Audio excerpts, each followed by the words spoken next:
Hello everyone, welcome to my channel. Bold and beautiful today. The opulent Forrester Creations ballroom, transformed into a cathedral of white orchids and shimmering silk for Ridge Forrester and Taylor Hayes' long-awaited, seemingly inevitable reunion wedding, thrummed with a fragile, hopeful serenity. Sunlight streamed through the high windows, catching the diamond dust sprinkled on the aisles, and the air hung heavy with the scent of 1,000 blooms and the collective held breath of Los Angeles high society. Eric Forrester beamed, Steffi stood proudly as her father's best woman, Thomas offered a supportive nod, and Hope Logan watched with a complex mix of resignation and a daughter's quiet hope for her mother's eventual peace. Ridge, resplendent in a midnight blue tuxedo that couldn't quite mask the familiar shadow of doubt that always seemed to linger near his eyes when commitment crystallized, held Taylor's hands at the altar. Taylor, radiant in a gown that spoke of timeless elegance, her smile wide and genuine, projected pure, hard-won happiness, the culmination of decades of love, loss, and second chances. The officiant's voice, rich and ceremonial, cut through the hush. If anyone here present knows of any reason why this man and this woman should not be joined in holy matrimony, speak now or forever hold your peace. It was the moment of theatrical pause, the beat where tradition dictates silence, a mere formality before the joyous pronouncement. But the silence didn't hold. It shattered. The heavy, carved oak doors at the rear of the ballroom burst open with a force that echoed like a gunshot, silhouetting a figure against the blinding LA light. Every head snapped around. Gasps rippled through the assembled guests like a shockwave. Brooke Logan stood there. Not the composed business magnate, but a woman possessed, her chest heaving, her designer dress slightly askew, her hair wind-tousled as if she'd sprinted through a hurricane to get here. Her eyes, wide and blazing with an intensity that silenced the room more effectively than any gavel, were fixed solely on Ridge. The serene wedding atmosphere evaporated, replaced by a crackling, electric tension thick enough to choke on. Time seemed to distort, stretching the seconds into agonizing slowness as Brooke took one step, then another, down the aisle, not as a guest, but as an avenging fury. Whispers erupted, "Brooke? What is she doing? Oh my God," but they died instantly as she stopped, mere feet from the horrified couple at the altar, her voice, raw and trembling with fury yet cutting through the stunned silence like shards of ice, tore through the sacred space. "Stop this wedding, Ridge. She's a liar." The accusation hung in the air, a poisonous cloud descending over the meticulously planned ceremony. Ridge's face transformed from startled confusion to dawning, sickening apprehension. His grip on Taylor's hands tightened instinctively, protectively, but his eyes locked onto Brooke's, searching for meaning, for the source of this volcanic eruption. Taylor flinched as if physically struck, her radiant smile vanishing, replaced by a mask of shock that rapidly morphed into something else, a flicker of something dark, something deeply buried that surfaced for a fraction of a second, pure, unadulterated fear. Her knuckles whitened where she clutched Ridge's arm. "Brooke, what are you doing? This is insane." Ridge finally managed, his voice low, dangerous, trying to regain control of a situation spinning wildly off its axis. But Brooke was beyond reason, beyond decorum. The dam holding back years of suspicion, resentment, and now, explosive knowledge, had burst. She pointed an accusatory finger directly at Taylor, her arm shaking but her gaze unwavering. "Ask her, Ridge. Ask her what really happened during those years she spent finding herself in Europe. Ask her about the clinic. Ask her about the doctor in Zurich. Ask her about the lies she wove, the trust she betrayed." Brooke's voice cracked, not with weakness, but with the sheer, overwhelming force of her revelation. The room was utterly silent now, a tableau of stunned faces, Eric's confusion deepening into dread, Steffi's protective fury rising as she stepped closer to her parents, Thomas frozen in disbelief, Hope covering her mouth in horror, Donna Logan looking utterly devastated. The carefully constructed facade of Taylor Hayes, the brilliant psychiatrist, the loyal friend, the devoted mother, the woman who had finally earned her happy ending with Ridge, was under direct, brutal assault. Brooke took another step forward, her eyes burning into Ridge's soul. She didn't just heal Ridge. She manipulated. She conspired. That breakthrough she had? That clarity that brought her back to you? Brooke spat the words, her voice dropping to a venomous whisper that somehow carried to every corner of the silent room. It was built on a foundation of secrets and a betrayal so deep it poisoned everything. She knew things, vital things, about us, about you, about the children, things she had no right to know, things she used. The implication was nuclear. What things? What betrayal? The guests leaned forward, a collective intake of breath. Ridge looked like he'd been punched in the gut.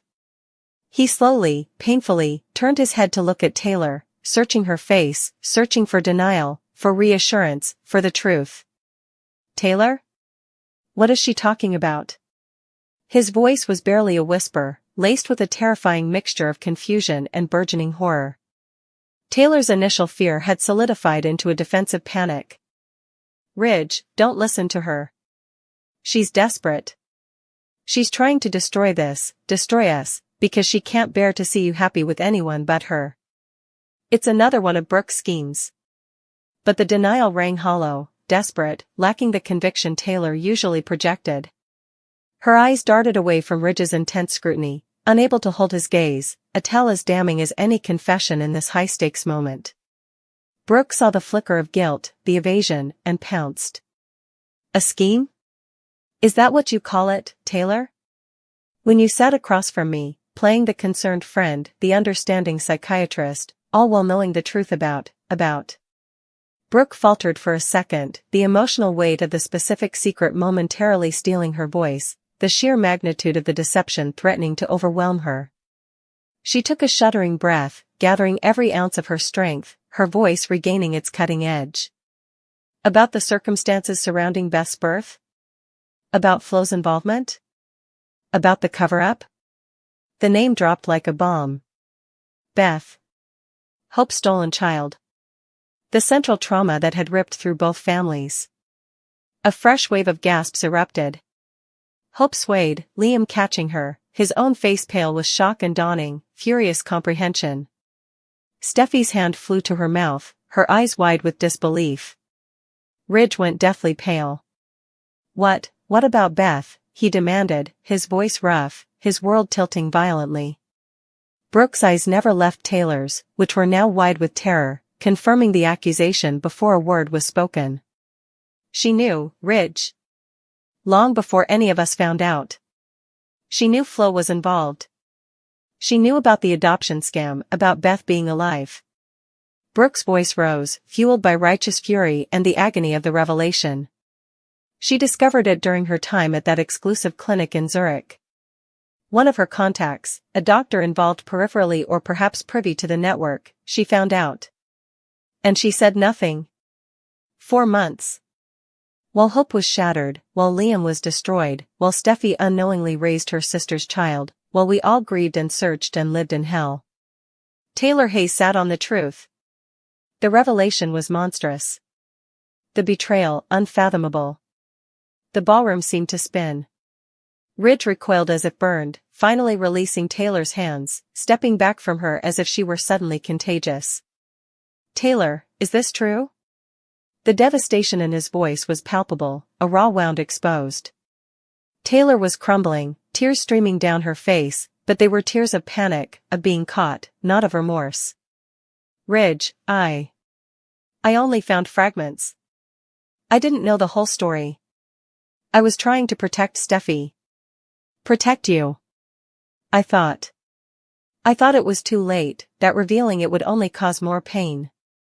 Her justifications tumbled out, desperate, flimsy against the weight of Brooke's accusation and the horrified judgment radiating from every corner of the room, especially from Steffi, whose face was a mask of betrayal and anguish as she looked at the woman she considered a second mother. You knew my daughter was alive? And you let me suffer? You let Hope suffer? You let us all live a lie?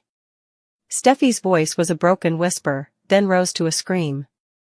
How could you? Chaos erupted. The pristine wedding was obliterated. Guests murmured in shock, some rising from their seats. Eric looked heartbroken and bewildered. Thomas tried to reach Steffi, his own world imploding. Donna wept silently. Hope clung to Liam, sobbing, the old wound ripped open with the added salt of this devastating new layer of betrayal. And at the center of the maelstrom stood Ridge, his face a battleground of conflicting emotions, disbelief, rage, profound hurt, and the dawning, horrifying realization that the woman he was seconds away from pledging his life to had concealed a secret that had perpetuated the deepest agony inflicted upon his own children. He looked from Brooke, trembling but resolute, the bearer of shattering truth, to Taylor, reduced to a weeping, defensive shell, her carefully constructed image of integrity and loyalty lying in ruins at her feet. The altar, once a symbol of union, now felt like a stage for a grotesque unveiling. The silk banners seemed to mock the occasion. The scent of orchids turned cloying, sickening. "You lied," Ridge stated, his voice flat, devoid of its usual resonance, a simple statement carrying the weight of a collapsed universe. "About this? About Beth?" The question hung, unanswered, reverberating in the sudden, heavy silence that followed the initial outburst. Taylor had no defense that could stand against the tsunami of condemnation. Brooke's intervention had achieved its devastating purpose. The wedding wasn't just stopped, it was annihilated. The path forward was a minefield of broken trust, shattered relationships, and a secret, long buried in European soil, now exhumed to wreak havoc on the sunlit shores of Los Angeles, leaving Ridge standing alone amidst the ruins of his would-be future, staring into the abyss of a betrayal that redefined everything he thought he knew about love, loyalty, and the woman he had almost called his wife. The ripple effects of Brooke's 3 explosive sentences would resonate for years, a dark stain on the Forrester legacy and a permanent scar on every heart present in that shattered ballroom. Miss Sunshine lashes out at Steffi, Taylor's unexpected guest. Miss Sunshine was introduced to Steffi Forrester when Luna Nozawa went crazy. Here's how Thursday's B&B episode unfolded because Taylor Hayes also had a surprise guest who brought a warning. Steffi and Taylor revisited their worries about Miss Sunshine and the unsuitable fortune teller she sent home with Hayes Finnegan at the Cliff House. Thinking she would gain some answers from Ms. Dillon, who was being held at gunpoint by Luna, Steffi made her way to the beach house. Although she performed as Luna requested, Ms. Dillon hesitantly pointed out that she still feared for both Steffi's and her own safety. In the end, Luna placed a gag on Ms. Dillon and tied her up in a separate room. When Steffi arrived to look for Ms. Dillon, Luna unexpectedly appeared and took her by surprise. After bringing up her half-brother, Luna finally convinced Steffi that she was Miss Sunshine. Luna demanded that Steffi listen to her and allow her to see John Finnegan after pulling out the revolver. When Sheila Sharp showed up at the door of the Cliff home, Taylor was taken aback. Sheila made it apparent that she wasn't there to make trouble, despite Taylor's anger that she had managed to get past security. Having failed to contact Steffi and Finn, Sheila decided to see them in person. Sheila informed Taylor that Luna intended to leave Los Angeles and that she would be leaving with a bang after she had mentioned that Luna had pulled a revolver on Will Spencer. Sheila then warned that Steffi might be in risk as a result. When Liam Spencer visited Forrester Creations with one of Beth Spencer's favorite stuffed animals, he spent some time catching up with Hope Logan, who encouraged him to share his illness with his family. Liam was more concerned with the people he was leaving behind, particularly Hope, Steffi, Beth, and Kelly Spencer, but Hope continued to hold out hope for a miracle. Liam claimed that he wanted to spend as much time as possible with his loved ones when his phone beeped to remind him to take his medication. Eventually, the topic of discussion turned to Luna, who was still evading capture after Will's sting operation. Hope reassured Liam that he was still committed to protecting everyone from Luna. Grace Buckingham encouraged Finn to speak with Liam about life-extending treatment at the hospital. Finn brought up the possibility of negative consequences, but Grace countered that Liam had stated his intention to stay as long as possible for his girls. But Liam was running out of time and his tumor was growing. Finn agreed to speak with Liam when Grace emphasized the significance of everything. Throughout this chat, Grace was preoccupied with calls and texts. Grace yelled at the person on the other end of the phone after answering it, claiming that she had informed them she was unable to speak at this time. Grace wanted this individual to stop texting her, so she became angry. Since Grace's family had been through a lot, Finn saw that she was under stress and offered to listen if she ever wanted to chat. Luna's demand, Taylor's strong intel, and Steffi's fate. According to Steffi Forrester Finnegan, she fears for her life. Sheila Carter Sharp, meanwhile, persuades Taylor Hayes to divulge crucial information. The destiny of Steffi Forrester Finnegan. Let's start with Steffi, who met with Ms. Dillon at Hayes Forrester Finnegan's art school. The art teacher was tied up in the closet when Steffi arrived, so she couldn't find her. Rather, Steffi was appalled to see Luna brandishing a gun. Steffi is aware that her life is in jeopardy. She also discovers that Luna communicated with her son and assisted him in making that eerie origami fortune teller. Demand from Luna Nozawa. Luna believes she has everything planned out. After killing Steffi, what precisely does Luna hope would happen? Even if she does leave town right away, everyone will know it's her. The other problem is that Luna was unable to refrain from giving her granny clues. It seems as though Luna secretly wished for someone to stop her. The strong intel of Taylor Hayes. According to upcoming episode teasers for The Bold and the Beautiful, Sheila has alerted Taylor to the possibility that Steffi is in danger. Despite Taylor's error in believing the rehabilitated villain, things have changed since then. Taylor will reveal where her daughter is after learning that Luna is armed and preparing to blow Steffi away. In order to preserve Steffi, will Taylor and Sheila go the art school together? Ridge Forrester's confirmation. Liam Spencer and Hope Logan are reassured by Ridge Forrester that Luna will be arrested in Friday's episode. But Taylor might contact Ridge in a panic or send him a text. In order to save Steffi, Ridge and Liam would have to rush to the art school. It seems to me that Liam would take his own life to ensure Steffi survives. Let's discuss Grace Buckingham's secret in the meanwhile. She appears to be subjected to persistent phone harassment, even while she is occupied with her job. Her criminal ex-husband isn't the subject of this, is he? Either way, I'm eager for Grace to have a compelling, fresh story. The Los Angeles sun beat down, oblivious to the chilling tension coiling through multiple corners of the city, each strand of Thursday's The Bold and the Beautiful narrative tightening towards a potential breaking point, a volatile cocktail of hidden identities, desperate actions, terminal illness, and cryptic warnings converging with relentless force. At the heart of the storm raged Luna Nozawa, the unassuming intern shedding her Ms. Sunshine persona with terrifying finality, her meticulously constructed facade crumbling under the weight of obsession and perceived betrayal, leading her directly to a terrifying confrontation at Steffi Forrester's beach house sanctuary. Earlier, Steffi and her mother, Taylor Hayes, had sequestered themselves at the Cliff House, the air thick with shared anxiety as they rehashed the disturbing saga of the fortune teller Luna had inexplicably sent home with Steffi's young son, Hayes Finnegan. Their conversation was a litany of disbelief and outrage, dissecting the sheer inappropriateness and underlying menace of Luna's actions under the Miss Sunshine alias, a moniker that now tasted like pure acid on their tongues, each recounting solidifying their conviction that Luna posed a threat far exceeding mere workplace awkwardness. Driven by an urgent need for answers, Steffi steeled herself and departed for the beach house, determined to confront the elusive Ms. Dillon, the persona Luna had used to infiltrate their lives, utterly unaware that the scene awaiting her was exponentially more dangerous than a simple interrogation. Steffi arrived expecting to corner a frightened fraudster, but instead walked into a meticulously orchestrated nightmare. Luna, having fully embraced her descent into desperation, had already subdued Ms. Dillon, revealed as nothing more than a terrified pawn Luna had coerced into her scheme. The woman, visibly trembling, had nervously pointed out she'd fulfilled Luna's demands, yet her eyes darted with primal fear, not just for her own safety but, chillingly, for Steffi's as well, a silent testament to the volatile state Luna now inhabited. Dismissing the woman's pleas with cold efficiency, Luna secured her, binding her tightly and silencing her with a gag, banishing her to another room, effectively removing the only potential witness to the horror unfolding in the main living space. When Steffi called out, expecting Ms. Dillon, it was Luna who emerged, a chillingly calm presence radiating a terrifyingly focused energy.